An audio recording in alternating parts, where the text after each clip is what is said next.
Hello everyone, কেমন আছেন আপনারা সবাই? অনেকদিন পর চলে আসলাম নতুন আরেকটি ভিডিও নিয়ে। আজ আমরা যাচ্ছি মিরপুর 13 নম্বর শাক্যমুনি বৌদ্ধ বিহারের পাশে, যেটা বনপুল নামেই পরিচিত। সেখানে আমরা যাচ্ছি কারণ প্রতি শুক্রবার দিন সেখানে একটি জমজমাট বাজার বসে। আর সেই বাজারটি হচ্ছে পাহাড়ি আদিবাসীদের একটি জমজমাট বাজার। আর সেই বাজারটি বসে প্রতি শুক্রবার দিন সকাল 6:30 থেকে দুপুর 12টা পর্যন্ত। তো আমরা ঠিক করেছি আজ যেহেতু শুক্রবার, আমরা একটু মিরপুর 13 নম্বরে গিয়ে সেখান থেকে আজ বাজার করব। তো সকাল 6টা বাজে ঘুম থেকে উঠে আমরা সকাল সকাল একটা রিক্সা নিয়ে চলে গেলাম তিনজন, আমি, আমার মেয়ে আর আমার ওয়াইফকে নিয়ে। সেখানে গিয়ে দেখি বাজার খুব জমজমাট ভাবে জমে উঠেছে। একদিকে ক্রেতাদের ভিড়, অন্যদিকে জমজমাট পাহাড়ি বাজার। দেখতে পাচ্ছেন এখানে খুব সুন্দর সুন্দর কিছু তরকারি বিক্রি করা হচ্ছে, যেখানে দেখা যাচ্ছে পাহাড়ি শসা, হলুদের ফুল, পাহাড়ি মাশরুম, কলা গাছ, কচু, কাঁকরোল, কলা সহ নানা ধরনের জনপ্রিয় খাবার, যেগুলো পাহাড়িদের কাছে অত্যন্ত জনপ্রিয়। সাথে কচি বাস্ত আছে, এর সাথে হচ্ছে তকপাঠা আর পাহাড়ি ছোট মরিচ, জিরির কাঁকড়া, যেটা অত্যন্ত আমার খুব ফেভারিট একটা জিনিস, পাহাড়ি দেশি মুরগি, পাহাড়ের মিষ্টি কুমড়া, চালতা, সেই সাথে রয়েছে মালটা, পাহাড়ি ছোট কচু, পাহাড়ি বেগুন, ওল কচু, আখ, বরবতি, পাহাড়িদের জনপ্রিয়।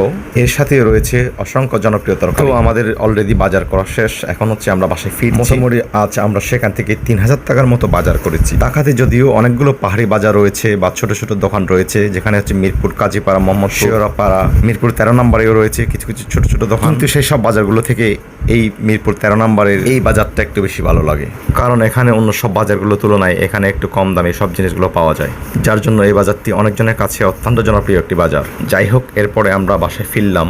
তো মেয়ের তো অবস্থা দেখেন, গুমগুম। তাহলে দেখা যাক আজ আমরা কি বাজার করেছি। ওকে, একটু মেসি, বাট আমাদের যেহেতু বেবি আছে আই থিঙ্ক ইটস ওকে। তো আজকে টোটাল 3100 টাকার বাজার কি কি করলা একটু দেখাও। এটা হচ্ছে ন্যাচারাল মাশরুম, যা স্বাদে অতুলনীয় একটি জিনিস। এরপর আরেকটি জিনিস হচ্ছে 12 মাসিক কাঁঠাল। এই ছোট একটি কাঁঠালের দাম ছিল 250 টাকা, কারণ এই সময়ে এইসব কাঁঠালগুলো খুব সহজে যেখানে সেখানে পাওয়া যায় না। এরপর কিনেছি আমি পাহাড়ি জুমের বেগুন, যেগুলো হচ্ছে জুমে চাষ করা হয়। পাহাড়ি লাউ আমার ওয়াইফের কাছে একটি ফেভারিট আইটেম। আরেকটা দেখতে পাচ্ছেন একটি কাঠকচু। আরেকটা আইটেম হচ্ছে থাই বেগুন, যেটা হচ্ছে আমরা চাকমারা হচ্ছে বিগুল বিজি বলে মানে ডাকি। এখন যে জিনিসটা দেখতে পাচ্ছেন এটা হচ্ছে ছাগল দুধ আলু, যেটা মাটিতে চাষ করা হয়। এটা অত্যন্ত একটু মানে কি বলবো, সুস্বাদু। এরপর কিনেছিলাম সুরিশুটকি, দেখতে পাচ্ছেন। এরপর আমি হলুদের পুলো কিনেছি, যেটা আমি সালাদ হিসেবে খেয়ে থাকি। সাথে রয়েছে তকপাট। আরেকটা জিনিস দেখেন, এটা হচ্ছে আমার জনপ্রিয় একটি খাবার, এটা হচ্ছে জিজি পোকা, প্রতি পিস 6 টাকা করে। আমার হাতে এখন যে কাঁকড়াটি দেখতে পাচ্ছেন এটা হচ্ছে জিরির কাঁকড়া। এইসব জিনিসগুলো শুধুমাত্র পাহাড়িদের বাজারে পাওয়া যায়, আর অন্য কোথাও পাওয়া যায় না। আর এটা হচ্ছে একটা পাহাড়ি দেশি মুরগি, যেটা হচ্ছে প্রসেস করে আগুনে খড়ের